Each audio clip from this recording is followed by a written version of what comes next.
007 Labs. Beyond experimental. Be a prototyping engineer, they said. Electronic engineering, it's easy, they said. This is what I've woken up to today. I just wanted to get a video out there to get the channel started. It's been 10 years of 007 Labs in this month, so I wanted to celebrate by going public. I can't tell you what I'm building, but I can certainly help people by how I build things. So that's what I'm going to be doing today. Just a quick overview, just so I can introduce myself. But basically, this is a good example of how I would start a project. In fact, usually it would start on breadboard like this, where you can pop your components in and just hot wire things together and get things rocking just to prove the concept. You can see here the tracks run vertically, they're connected, but not laterally. So this is where I can jump across and feed different data signals and power into different pins, right?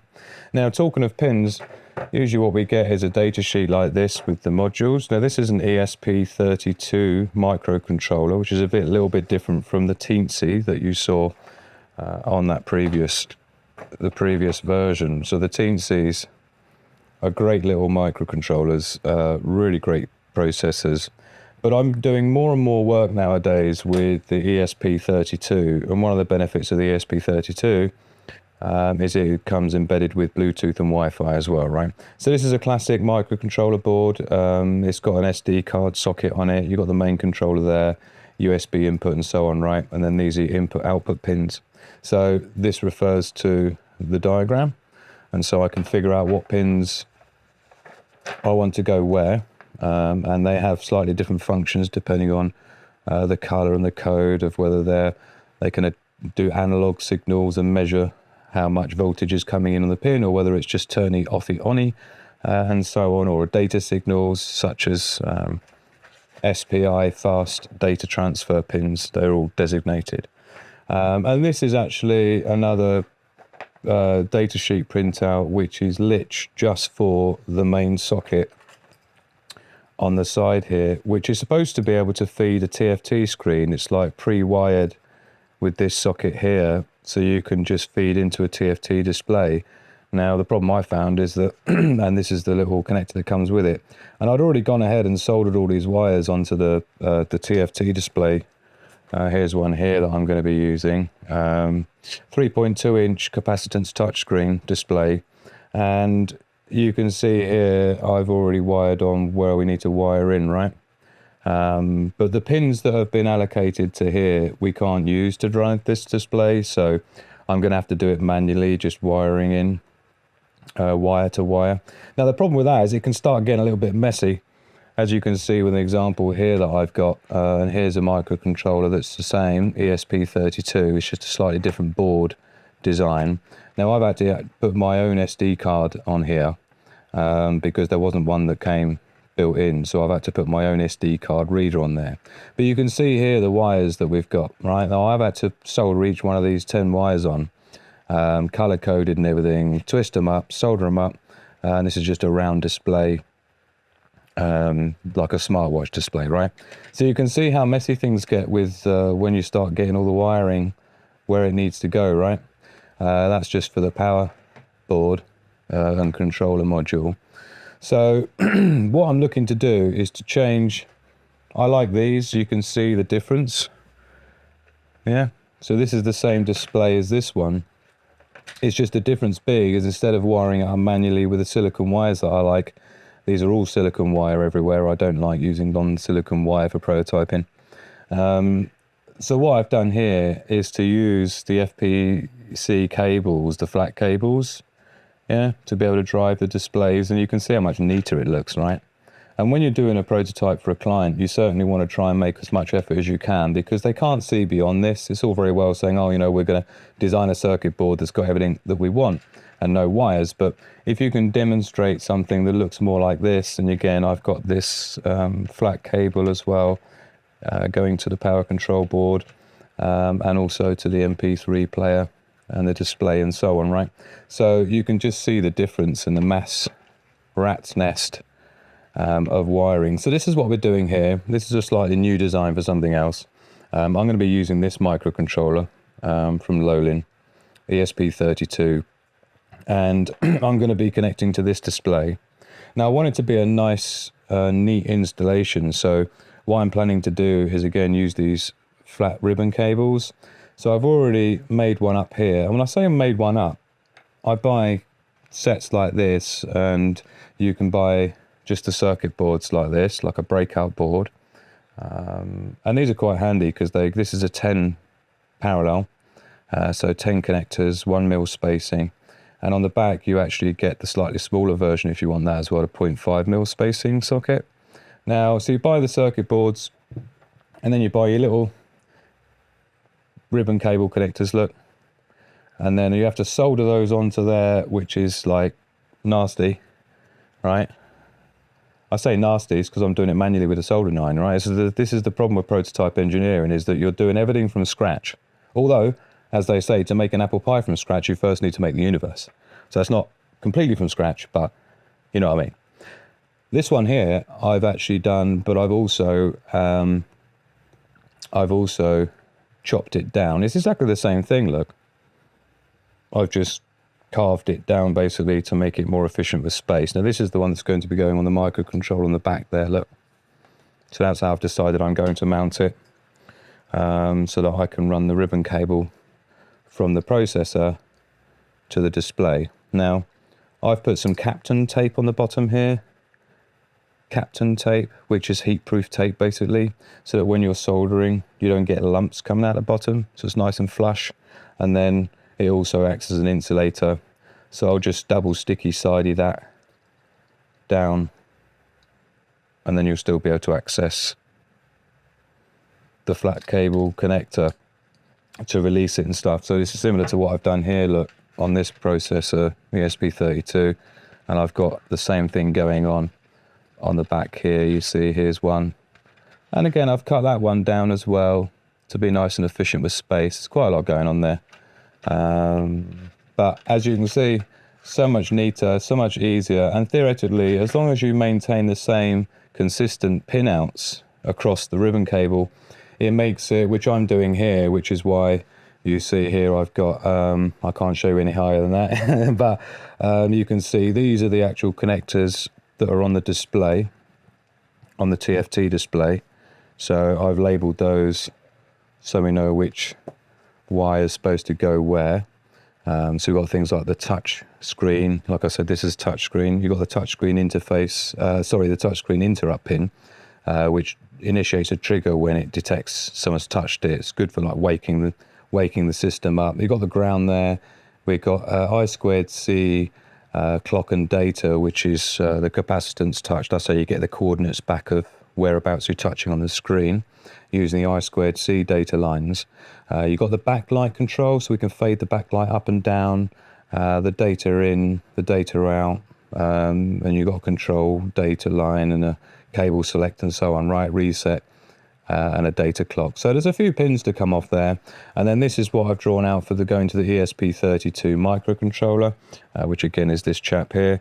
So on this end we've got your 10 pin FPC connector, and I'll be wiring up these accordingly to this, and these here are the pin numbers for the actual processor's data input output pins, and you can see they're all numbered on the back, right, and on the front. So this is where I've got my printout of the microcontroller code that I'm writing, and I just print out the pin declarations that I've got rocking here. Now I am lich with this project that I'm building at the moment. I always get approached with the most complicated things that no one else wants to do, but this is literally every single pin, and this is using every single input and output available in this microcontroller, which is saying something. So it looks hardcore, but it will be totally fine once we're done. But it will mean that what I can then do is to just simply attach the display to the microcontroller without really any wires. I mean, this is a 10 wires itself, but you know what I mean. Now, one of the things is I'm making sure that these declaration of what pin's going to be on what pin is consistent with what I make with other things. So theoretically, this microcontroller, I can just disconnect this cable from this display module and connect this controller straight into this display using the same cable, right? So it's important to try and maintain consistency of your wiring, and it will really help. And so by the time I get to this stage, I've gone through various iterations of design. It will usually start off on something like this, a bit of breadboard, and this is a LilyGo touchscreen with an ESP32 microcontroller. Now, this is part of my artificial intelligence project, which I've been working on for about 10 years. Her name's Tia. She's a tactical intelligence assistant. You heard her voice introduce the video, the 007 Labs brand. She's my main assistant. Think White Queen and Red Queen from Resident Evil. That's my Tia's voice module. So it starts off on breadboard, where I can conveniently plug in and unplug devices without soldering. And underneath you'll see I've removed the back so you can see these tracks run vertically connected. There's gaps there so you can jump over, but nothing's connected laterally. So it's up to you to pop your cables in where you need them. Yeah, and you can obviously run your data from. This is an MP3 player module which does have voice and various other things. So that's breadboard. We usually go from breadboard to then something like stripboard once you've designed out from the breadboard design. This is again my artificial intelligence system that I built. So I'll sketch it out using the grid paper, and these red dots are where the track breaks are. So you break the tracks, and so I use copper clad board, strip board it's called, like this, which is one I prepared, which happens to fit perfectly the TFT display here with the hole spacing. So that will be like a sandwich unit, right? All the gubbins will be in there, and I can make these standoffs a little bit shorter as well, right? So that's what we do, and we prepare the strip board with the circuit, which is like a semi-permanent kind of a solution. Now, where's my I've got a good example here actually of the strip board. This is another version here. Look, this is again my artificial intelligence system that I built, and using strip board. Look, and you can see the breaks in between the tracks. I just use about a 4 or 5 millimeter drill bit. Usually does the trick. Just with my fingers, twizzle it in. You can break the tracks, and so yeah, you can see it's made up of lots of different modules. SD card holder there. So I can put an SD card in. I'll just use one of those converters, and you can just hack into the pins there, basically. Little power on, power off button, current measuring, voltage measuring, and then there's the main teensy processor there.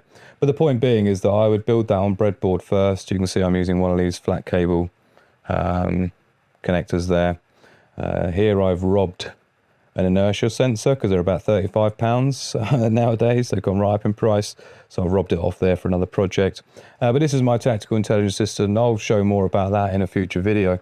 This is a client project I'm working on, so again, I've got to be, I can't talk too much about some of the things going on with it, but you'll get the idea. So yeah, we've got the pinouts here for the display, and we've got the pinouts here for the cable that's going to be on. We're going to have this one on there. And then we're going to have, as you saw, we're going to have this one on there. And then we've got this Captain tape, which looks like this on the roll.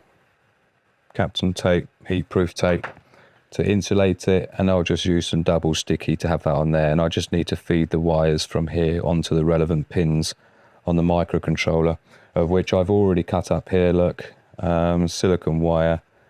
And I've already stripped the end back slightly to start and pre-soldered the ends. So they're ready to solder onto this, and then the wires onto here, and I've got to do the same here. You can see I've already got the wires prepared on this, so they're all good to go. I've just got to remove this flash chip that I put on there about a year ago for another project. It's just sticking up in the air, which we can't have because that's kind of where this is going to go. So it's important that It just rocks about on that flash chip, which I don't need in this project. So I'm going to get the heat gun out. I might use a massive blob of solder to remove that flash chip. But so that's the plan for the TFT display side. And then we'll just be able to have a nice, convenient, nice and secure ribbon cable going between the TFT display and the ESP32. And I'll get into talking about the code, writing code, Arduino type stuff, ESP32 type things, and I can share things as I go along. But I just wanted to get this first video out there just to give you a taste of what I get up to, and of course taking things from being absolute raw prototype, working prototype, into something that you can show a client, into something that becomes something that's manufactured as a product to large scale and numbers. So thank you very much for watching this video. I do appreciate I'm just rolling around with a camera randomly, but I just wanted to get the first video out there, give you an idea of what I get up to during the day, what I've woken up to today, and what I'm going to be doing today. So please subscribe, please hit the like button, and I'm sure there'll be lots more that you can learn from all the things that I'm doing. Thank you again. 007 Labs. Beyond experimental.